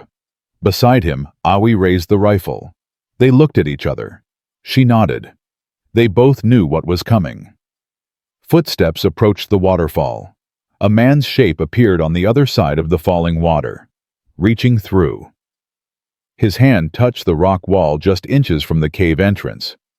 Then another voice called out. "Got something over here. Fresh blood on the rocks." The hand withdrew. "Where?" "North wall. Looks like someone tried to climb and fell. Blood trail leads back into the trees." "You sure?" "Yeah. Come look." The footsteps retreated. The men gathered at the north wall examining Ta's false trail. She'd cut her palm with her knife before they entered the canyon, left drops of blood on the rocks. Smart girl. Too smart for her own good, maybe. "They went over," one man said. "Must have climbed it." "Impossible. Look at those walls." "Then how do you explain the blood?" "I don't know, but I ain't climbing that looking for ghosts. We'll circle around, pick up the trail on the other side." "What if they're still here hiding?" "Where we checked everywhere. They're gone." The voices faded. The dogs were called back. Eventually the canyon fell silent again. They waited another hour before anyone moved. When they finally crawled out from behind the waterfall, the sun was high and the canyon was empty. Merritt's whole body shook. From cold, from fear, from the realization of how close they'd come. Sana grabbed his arm, steadied him. "You all right?" "No, but I'm alive. That's close enough." Ta held up her palm. The cut was shallow, but it had bled well. "My mother taught me. When wolves chase you, sometimes you have to make them chase blood instead of people. Your mother was smart. She was. Until the soldiers shot her." Ta's voice didn't waver, just stated fact. The way children do when they've seen too much death to cry anymore. Awi examined the canyon walls. "We still need to get out of here. They said they'd circle around. They'll be waiting on the other side." "Not if we don't go to the other side," Merritt said. "What do you mean?" He pointed to the waterfall. "Behind it. where we were hiding. I felt air moving. That cave doesn't end. It goes deeper. Into what? Don't know, but it's got to come out somewhere. And wherever it comes out, it won't be where they're looking. Sana looked at the cave entrance, at the darkness beyond. You want us to crawl through a mountain with no light, no idea where it leads. I want us to live. This is how we do it. What if we get lost? Then we die lost instead of dying shot. I prefer the first option. That's insane. Probably. You coming anyway? She stared at him. Then she laughed. Not because anything was funny. Because sometimes, when you're running for your life, and the man who saved you suggests crawling through a mountain in the dark, laughter is the only response that makes sense. Yeah, she said. I'm coming. We're all coming. Because apparently we're all as crazy as you are. They gathered what little they had. The rifle, the pistol, the nearly empty water skin, the last strips of dried meat. Then they waded back through the pool, through the waterfall, into the cave. The passage was narrow. They had to go single file, hunched over, sometimes crawling. Merritt went first, using his hands to feel the way in complete darkness. Behind him came Sana, then Ta, then Awi. Connected by touch and trust, and the desperate hope that this tunnel led somewhere other than a dead end in the dark. The passage sloped downward. Water dripped from the ceiling. The air smelled like stone and earth and time. Merritt's wounds ached with every movement, but he pushed forward. One hand on the wall, one hand reaching ahead, feeling for obstacles, for drop-offs, for anything that might kill them. How far have we gone? Sana asked. Her voice echoed strangely in the confined space. Maybe 100 yards, maybe more. Hard to tell in the dark. Can you keep going? Don't have much choice. That's not what I asked. He stopped. Turned back even though he couldn't see her. I'm terrified. I'm in pain. I'm bleeding again and I can taste infection in the back of my throat. But I'm going to keep moving until I can't move anymore. Because you three deserve better than dying in a cave because I gave up. Is that what you wanted to hear? Silence. Then her hand found his in the darkness, squeezed. Yes, she said quietly. That's exactly what I wanted to hear. They moved on. The passage widened slightly, then narrowed again. Twice Merritt had to squeeze through gaps barely wider than his shoulders. Once they had to climb down a short drop, feeling for handholds in the dark, trusting that the bottom was there. And then, after what felt like hours, but was probably only one, Merritt saw it. A faint gray light ahead. Not much. Just a lessening of the absolute darkness. There, he said. You see it. I see it. Sana replied. Is that a way out? Only one way to find out. They moved faster now, toward the light. The passage opened into a larger chamber, and there in the far wall was a crack in the rock, maybe 3 feet wide. Light poured through it. Real light. Daylight. They squeezed through the crack and emerged on the side of a hill. Pine trees everywhere. A valley spread out below them, and no sign of the search party anywhere. They'd done it, traveled through the mountain and come out the other side, miles from where the men were searching. Merritt collapsed, sat down hard on the ground, and just breathed. The others joined him. For a moment, nobody spoke. They just sat there in the sunlight, alive against all odds. I can't believe that worked, Awi said finally. Neither can I, Merritt admitted. Your wife must have known about that passage, Sana said. That's why she called this place sacred. It's not just a hiding place, it's an escape route. Maybe. Mary knew things about these mountains I never learned. She sounds like she was remarkable. She was, and she'd probably think we were all idiots for what we just did. But she'd also be proud. Merritt thought about that, about Mary watching from wherever the dead go, about whether she'd forgive him for letting her die while he was selling pelts in Silver City, about whether she'd understand why he'd nearly gotten himself killed for 3 women he barely knew. "Yeah," he said quietly. "Maybe she would be." Ta stood, walked to the edge of their position, scanned the valley below. "Which way now?" "North," Merritt said. "Still north. We need to put more distance between us and that posse, and we need to find food, real food. We're down to scraps." "How long to Colorado?" Awi asked. 3 days if we're lucky, 4 or 5 if we're not. And when we get there, we disappear, find a mining camp, somewhere nobody asks questions, work for supplies, save enough to move on. Move on to where? That was the question, wasn't it? Where did 4 fugitives go when everywhere was hostile? When the law wanted the man and the world wanted to punish the women for crimes committed against them? "I don't know," Merritt admitted. "But we've got 3 days to figure it out." They rested for an hour, ate the last of the dried meat, shared water that was more air than liquid. Then they started moving again, north, always north, toward a border that meant safety, toward a future that was uncertain but at least existed. The first day passed in a blur of walking and hiding and walking again. They saw riders' twice distant shapes on ridgelines, but whether they were searchers or just travelers, nobody knew. They didn't stop to find out. That night they made a cold camp in a dense thicket. No fire, no light.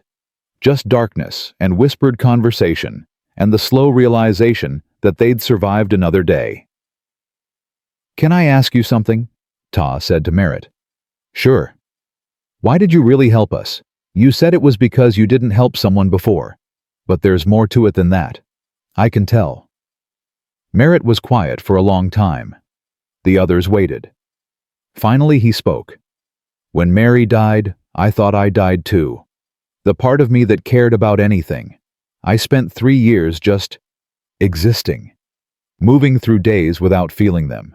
I told myself it was better that way, safer. Can't lose people if you don't let anyone get close." "But," Sana prompted, "but when I heard you screaming in that wash, something woke up. Something I thought was dead, and I realized I had a choice.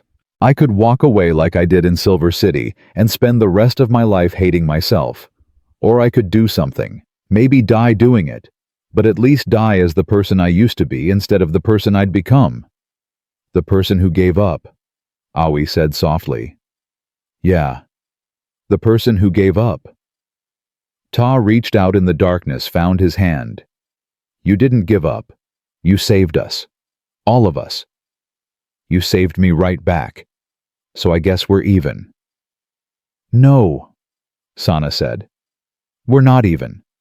We're family, and family doesn't keep score." The word hung in the air. Family. None of them had family anymore. Not in the traditional sense. But maybe family was something you built, something you chose, something that found you when you needed it most. "Family," Merritt repeated. "I like the sound of that." "Me too," Ta said. "Me 3, Awi added.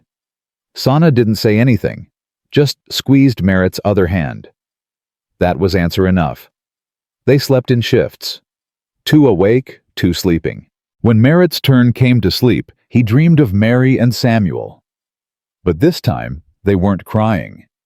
They were smiling, waving, like they were saying goodbye. Or maybe just giving permission for him to live again. When he woke, Sana was on watch.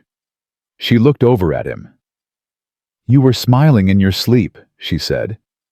"Was I?" "First time I've seen that."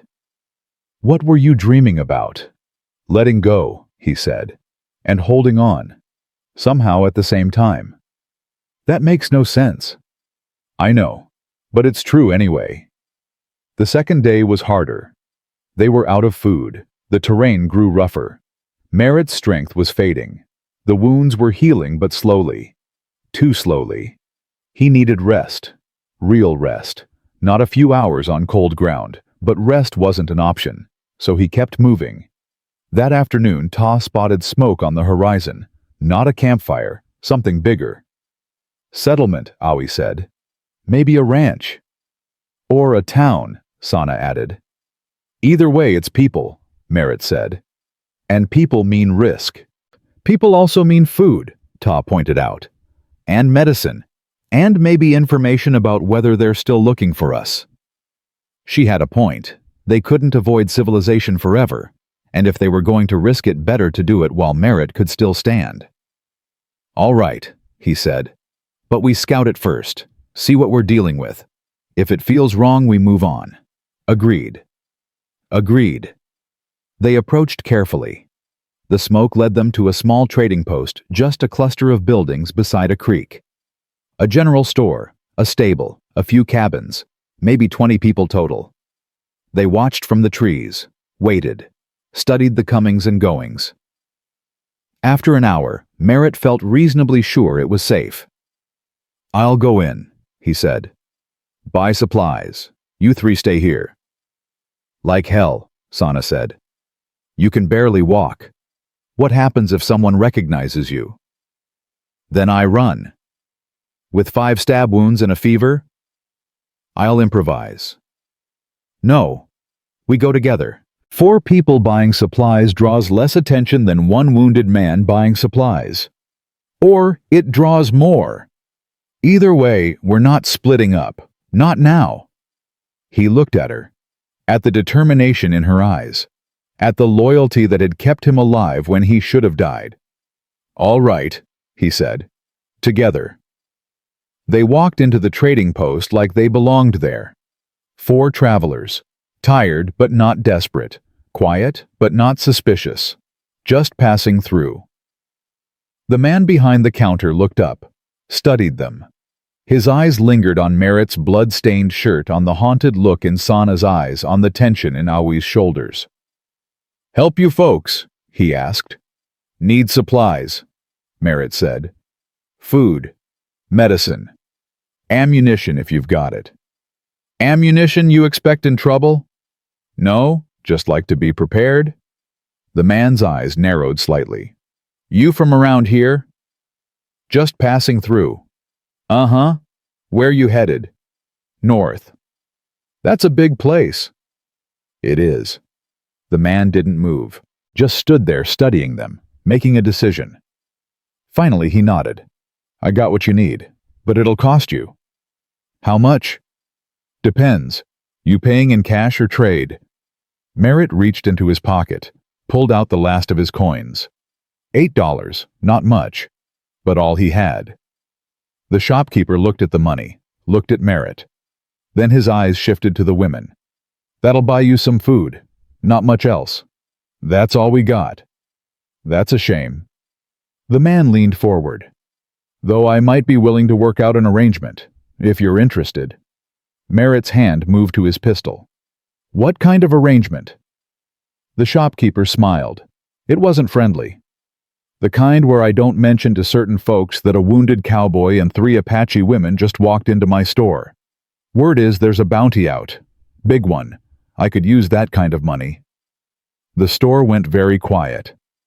Sana's hand found the knife at her belt. Aoi shifted position, ready to run or fight. Ta pressed herself against the back wall. Merritt's voice dropped. Or you could take our money, sell us supplies, and forget you ever saw us. Why would I do that? Because if you don't, I'll put a bullet through that counter and into your leg before you can reach whatever weapon you've got hidden back there. Then we'll take the supplies anyway and leave you bleeding on the floor. Your choice. The man's eyes flicked to Merritt's gun hand. Saw how steady it was despite the pain. Saw something in Merritt's eyes that said he'd done this before. The smile faded. Just making conversation, the shopkeeper said. No need for threats. I'm not threatening. I'm explaining. Right. Well, $8. Let's see what we can do. He moved carefully. Gathered supplies. Dried beef, hardtack, coffee, bandages. A small bottle of whiskey for cleaning wounds. Laid it all on the counter. That's what $8 buys, he said. It wasn't much, but it would keep them alive for a few more days. Merritt took the supplies, handed over the coins, started to leave. "Hey," the shopkeeper called. They stopped, turned. "That posse looking for you, they ain't giving up. Word is they're offering double now. $200. Men are coming from 3 territories to collect." "Why are you telling us this?" The man shrugged. "Maybe I don't like pauses. Maybe I don't like men who hurt women and call it justice. Or maybe I just got a soft spot for lost causes." He looked at them. "Either way, you 4 need to disappear. Real fast. Real far. Because they're coming, and they're bringing a lot more than dogs next time." Merritt nodded. "Thanks for the warning." "Don't thank me. Just don't come back." They left, walked back into the trees, kept walking until the trading post was far behind them. That night they shared the dried beef and hardtack. It was the best meal any of them had eaten in a week. $200? Awi said. "That's a lot of money." "It is," Merritt agreed. "Someone's going to try to collect." "I know. So what do we do?" Merritt looked at each of them. At the family he'd found in blood and darkness. At the people he'd die for without hesitation. "We keep moving," he said. "We keep fighting, and we don't give up. Not now. Not ever. Even if it kills us. Especially if it kills us. Because at least we'll die free. Together. And that's more than most people get." They raised their tin cups of creek water. A toast to survival. To family. To the long road ahead. And somewhere in the night Merritt could almost hear Mary's voice carried on the wind. "That's my boy. That's the man I married." He smiled, drank, and got ready for whatever tomorrow would bring. They crossed into Colorado on the morning of the 3rd day. There was no sign marking the border. No grand welcome. Just more trees, more mountains, more empty land that didn't care about bounties or posies or 4 people running for their lives. But Merritt felt it anyway, a shift, a loosening of the knot in his chest that had been there since the wash. "We made it," Ta said quietly. "We're not safe yet," Awi replied. "But we're closer." That was true enough. Colorado meant different laws, different jurisdictions. The bounty might still follow them, but it would be harder to enforce. Men would be less eager to chase strangers across territorial lines for money that might never come. Merritt leaned against a tree, catching his breath. The wounds were healing, but slowly. Every step still hurt. Every breath reminded him he'd come within inches of dying. But he was standing, walking, living. That counted for something. "How much further to a town?" Sana asked. "There's a mining camp called Silverton, maybe 20 miles northeast. Big enough to disappear in, small enough that people mind their own business." 20 miles, Sana repeated. "Can you make it?" "Have to." "That's not an answer." "It's the only one I've got." She studied his face, saw the exhaustion, the pain he was trying to hide, the stubborn determination that was the only thing keeping him upright. "We rest first," she said. 2 hours. You need it." "We don't have time." "We make time. You collapse out here, we'll never get you to Silverton. So we rest. Then we move." He wanted to argue, wanted to push forward while they still had daylight, but his body was screaming at him to stop. And maybe Sana was right. Maybe stubbornness would kill him faster than the posse. 2 hours, he agreed. No more. They found a spot where a fallen pine created a natural shelter. Ta gathered pine needles to make a soft bed. Awi kept watch. Sana changed Merritt's bandages with the supplies they'd bought at the trading post. The wounds looked better. The angry red had faded to pink. The swelling had gone down. But 3 of the 5 were still seeping, still vulnerable. "You need a real doctor," Sana said. "Can't risk it. Doctors ask questions." "Then you need time. Weeks of rest, not running through mountains." "When this is over, I'll rest all you want." "When will it be over?" That was the question that hung over everything. When would they stop running? When would they stop looking over their shoulders? When would four people who'd found each other in blood and desperation finally get to just live? I don't know, Merritt admitted. But we're alive today. That's enough for now. Sana tied off the last bandage.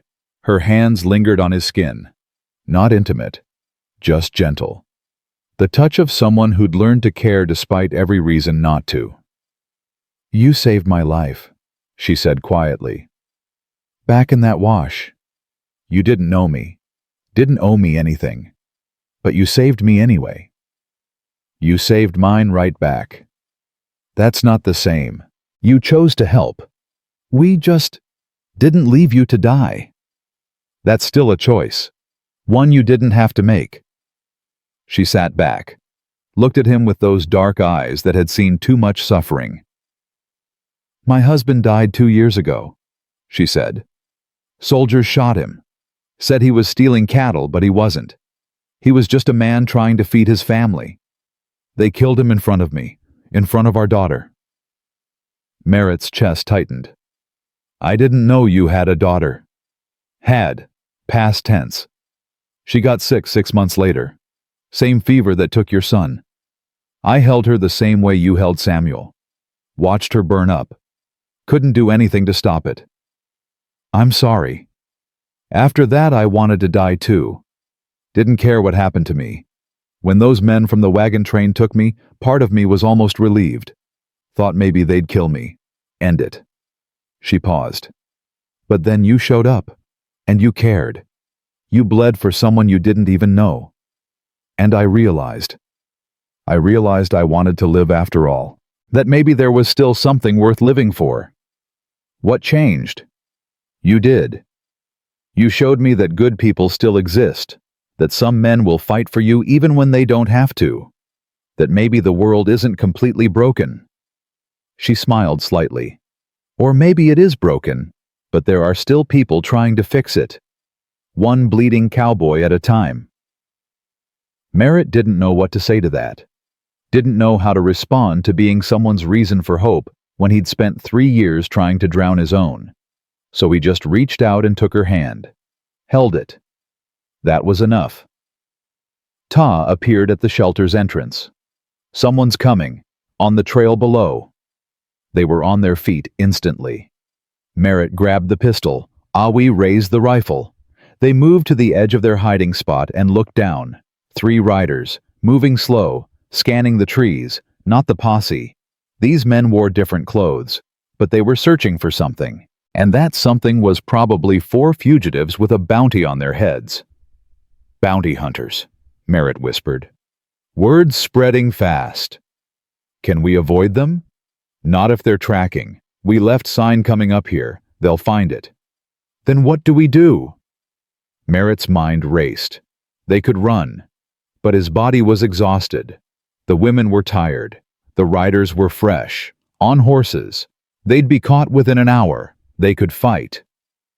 But 3 armed men against 4 people with 1 rifle and 1 pistol, the odds weren't good. Or they could try something else, something risky, something that might get them all killed, but at least gave them a chance. Stay here, Merritt said. Stay hidden. No matter what happens, don't come out. What are you going to do? Sana asked. Talk to them. That's insane. Probably, but if I can convince them we're not who they're looking for, they'll move on. If I can't... He checked the pistol. 6 rounds. If I can't, you 3 run. Head for Silverton. Find work. Start over. We're not leaving you. You will if I tell you to. Merritt, I didn't survive 5 stab wounds just to watch you die because of me. So you stay hidden. You stay quiet. And if this goes bad, you run. Understand? She stared at him, then nodded slowly. I understand. Good. He stepped out from behind the fallen tree and started walking down toward the trail. His legs were unsteady, but he forced them to work. Forced himself to look like a man out for a walk, not a fugitive running for his life. The riders saw him. Reined up. Hands moved to weapons. Afternoon, Merritt called. Friendly. Casual. Like he didn't have a care in the world. Afternoon, the lead rider replied. He was older, maybe 50, with a scar across his jaw and eyes that had seen too much violence. You out here alone? Just me and the trees. See anyone else? Maybe a man with some Indian women? Can't say I have. Why they dangerous? There's a bounty. Man killed 3 citizens down in New Mexico. Kidnapped 3 women. $200 for information. $200? That's serious money. It is. So if you've seen anything... Merritt scratched his beard, played the part of a simple trapper considering the offer. Now that you mention it, I did see some smoke yesterday. Maybe 10 miles south.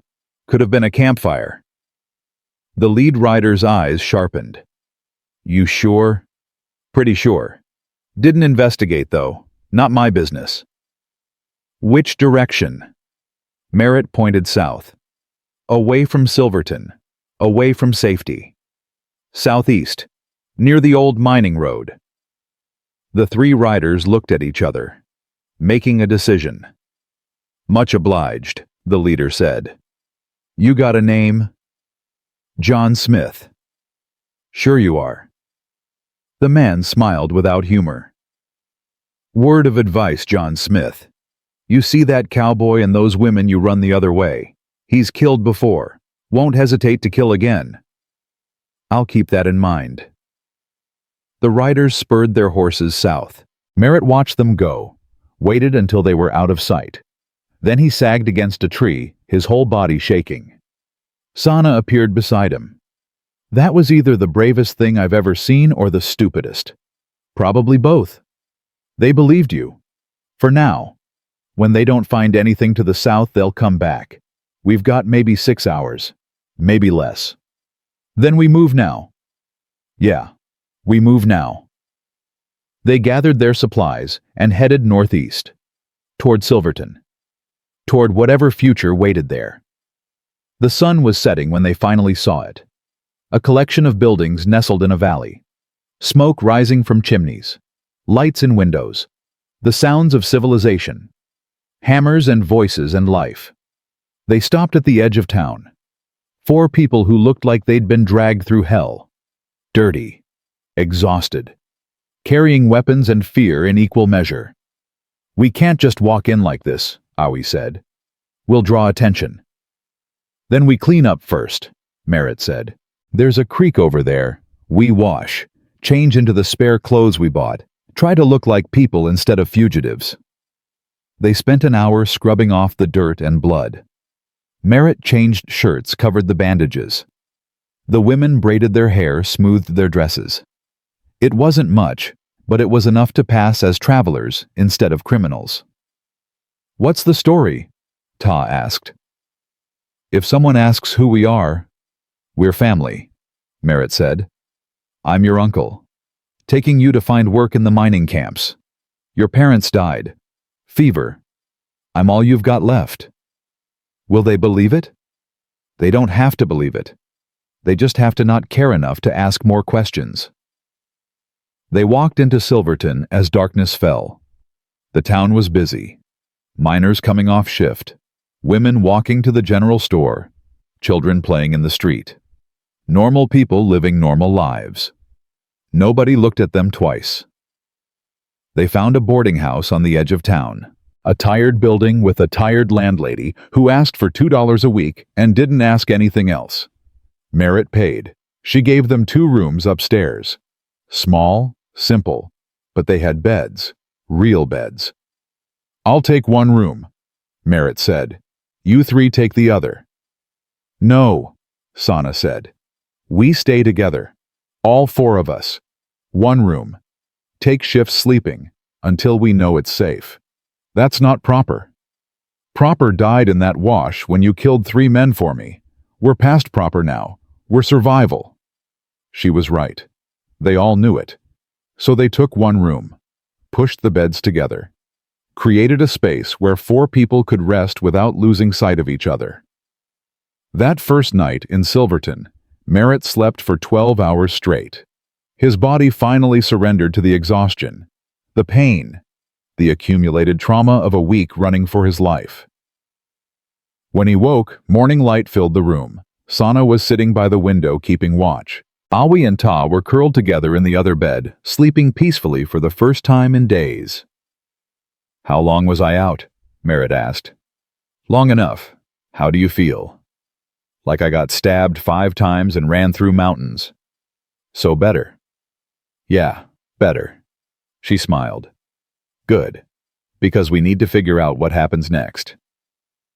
That was the question that had been hovering since the cave, since the canyon, since the moment they'd crossed into Colorado. What happened next? "We find work," Merritt said. "Save money. Maybe buy supplies for a homestead somewhere remote. Somewhere nobody looks for fugitives." "Can we do that just start over? People do it all the time out here. Half the folks in Colorado are running from something. As long as we're quiet and don't cause trouble, nobody cares. And the bounty, eventually it'll fade. New crimes, new fugitives, will be forgotten." "You really believe that?" He looked at her, at the hope and fear mixed in her eyes, at the woman who'd dragged him to safety and kept him alive and somehow become family. "Yeah," he said, "I really believe that." Over the next 2 weeks, they built a life in Silverton. Merritt found work as a carpenter building new structures for the expanding mining operations. The pay was decent. The work was hard, but honest. Sana got a job at the boarding house cooking meals for the other residents. Awi worked at the general store stocking shelves and managing inventory. Ta helped everyone learning trades, soaking up knowledge like a sponge. They kept to themselves. Didn't make waves. Became just another group of people trying to survive in a frontier town. And slowly, carefully, they healed. Merritt's wounds closed completely. The scars remained 5 permanent reminders of the day he'd chosen to stop walking away. But the pain faded. His strength returned. He could work a full day without collapsing. The women healed too. Not just physically. The haunted look in their eyes softened. Smiles came easier. Laughter returned. One evening, 3 weeks after arriving in Silverton, they sat together in their room. A small celebration. Ta had earned her first $1. Awi had made a friend at the store. Sana had learned to bake bread that the landlady praised. They shared the bread with butter and jam, drank coffee, talked about nothing important, just lived. "I have something to say," Ta said suddenly. Everyone looked at her. She reached into her pocket and pulled out a small piece of wood, carved carefully. 3 marks etched into it. The same marks she'd carved into the cabin beam back at Merritt's place.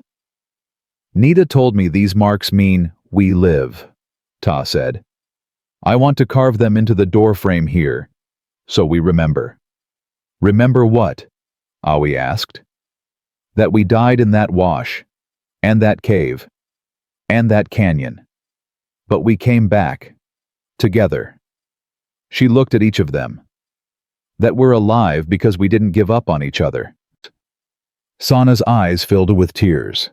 "I'd like that." "Me too," Awi said quietly. Merritt took the carved wood from Ta, held it in his calloused hands, thought about Mary and Samuel, about the cottonwood tree and the names carved in stone, about the family he'd lost and the family he'd found. "Yeah," he said, "let's do it." They carved the marks into the doorframe that night. 3 small symbols that meant everything. That meant survival and sacrifice, and the stubborn refusal to let the world break them. A month passed. Then 2. The seasons began to change.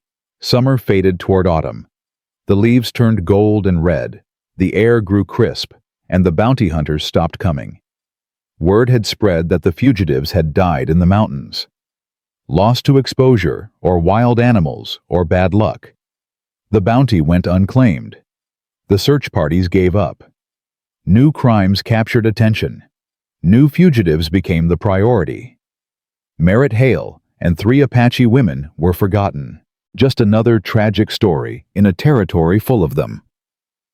One evening in late September, Merritt sat on the boarding house porch, watching the sun set over the mountains. Sana came out and sat beside him. "You thinking about them?" she asked. Yeah, Mary and Samuel, wondering if they'd be proud or disappointed. Why disappointed?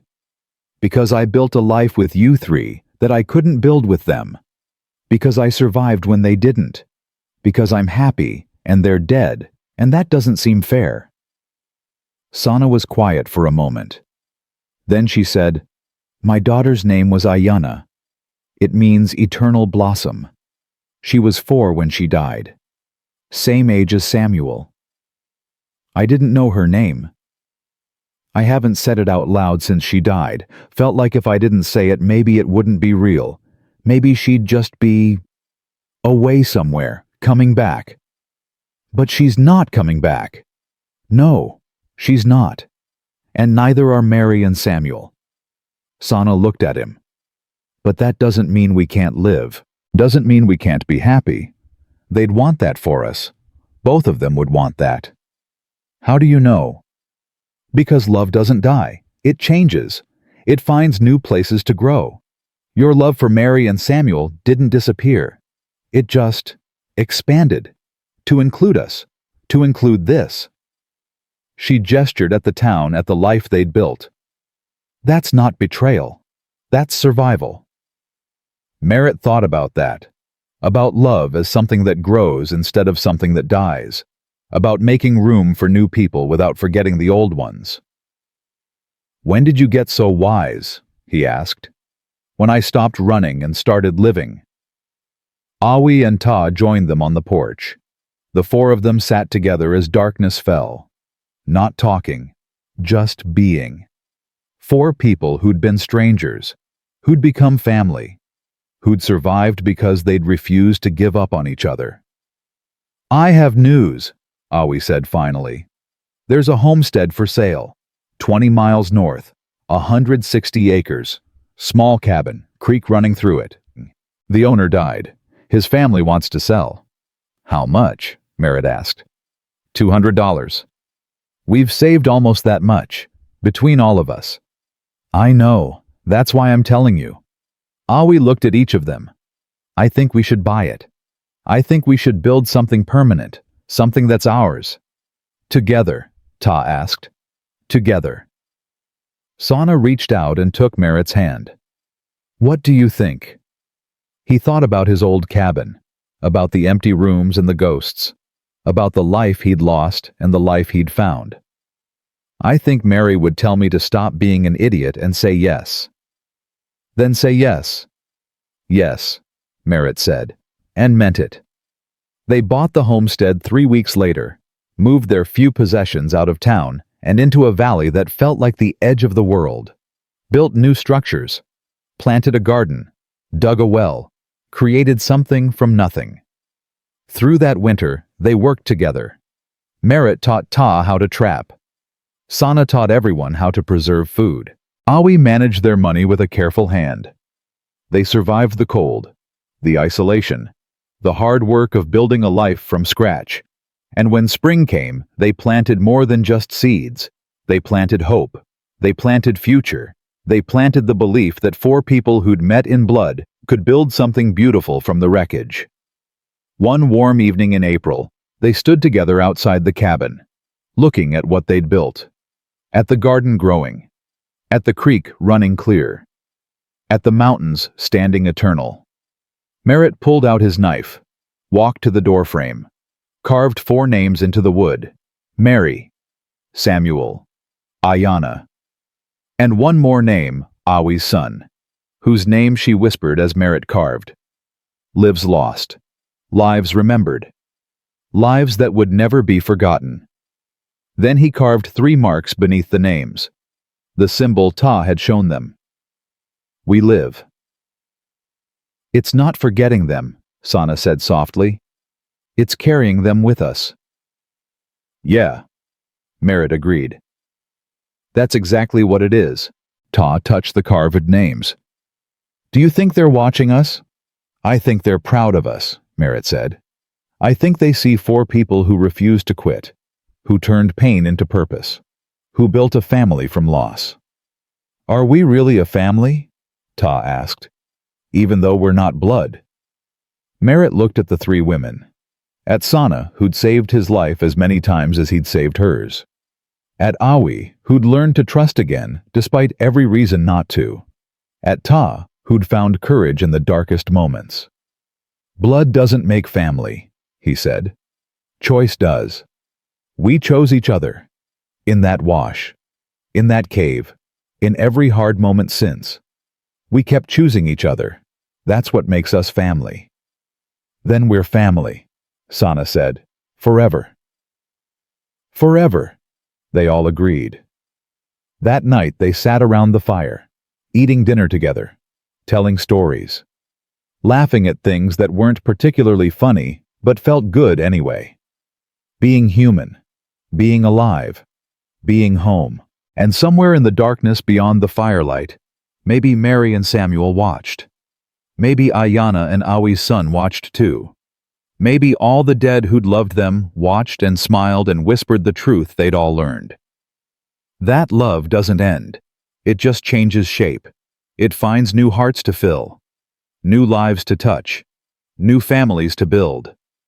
That 5 stab wounds can't kill a man who has something to live for. That 3 women and 1 cowboy can survive anything as long as they survive it together. And that sometimes the family you find in the darkest moments is the family you were meant to have all along. Merritt Hale took 5 stabs for an Apache woman. When he woke up, 3 Apache women were standing guard, and they never stopped standing. Not when the world wanted them to fall, not when death came calling, not when every odd was against them. They stood together, they fought together, they survived together. And in the end, that was all that mattered. Not the scars, not the losses, not the miles run or the blood spilled. Just 4 people who refused to let go. Who built a home from hope and a family from heartbreak. Who proved that the strongest thing in this world isn't hate or violence or fear.